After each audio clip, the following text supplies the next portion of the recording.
Next, I want to talk about the text message that your apparently son, because I was always told 11-year-old daughter, which I was like, she doesn't have an 11-year-old daughter, right? But apparently it was your son that got this text message. While you weren't home, you intercepted it, right? And I have a little bit more information now, obviously, right? So I want to talk about it. I want you to keep in mind that I've always said that I sent one text message. I think it was April 10th, maybe around there, right? From John's phone, which had a 609 area code. Nobody knew John's number, right? I want y'all to take a guess what the area code was to the number that texted her kid. Just one guess. I don't know about y'all, but that's a little bit of a coincidence, right? Because nobody knew that that was John's number. In the restraining order, she says to text now. I don't use text now numbers, okay? I texted you from John's phone. Why was the number that texted your kid a 609 number? That would be too much of a coincidence for anybody else, right? Now, keep in mind, I don't ever deal with kids. Never, right? But I texted your kid, right? And you had people believing that shit. You sent that text yourself, and there is nothing that is going to make me believe otherwise now that I have seen all of the things that I've seen, right? Because I didn't go to the court date, and that's the reason you got that order, right? I don't even talk like that, right? Nice try, Sam. Try it again. I dare you. Because all it takes is me turning in my device, right? You didn't think this through at all.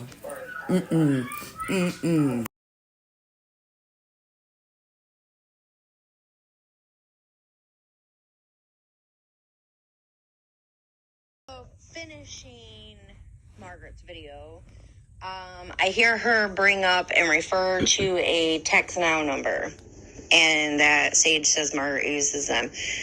I don't know if Margaret is aware, but I can go back through messages. I know I have it, but somebody had texted Sage's son, who is 10, I believe. I think he was 9 when it happened. I know he is younger than my son. I wouldn't say he's no older than 11, but whatever. It was her son, her youngest. Somebody mysteriously, I guess let me give the backstory. So when the kids go to their dad's house, they have a phone there, and they have a phone for Sam's house. Dad does not allow the phones from Sam's house at his house. So if it's a day that say Sam's dropping them off at school, but Dad's picking them up, they have to leave their phones at home. Or I guess they've at times left them in their school locker. But mysteriously, it was a day that her son's phone was left at home in her possession. And she got a text from a text now number sent to her son's phone saying that his mom was a cunt and to enjoy the time with her while she was still alive, basically making a death threat, right? And she said that the only person that had her son's phone number was Margaret. So it had to have been Margaret. And that Margaret was the only person that in the group chat that would be mad at her that uses text now numbers. That text message, okay, I'm going to fill you in. Ready?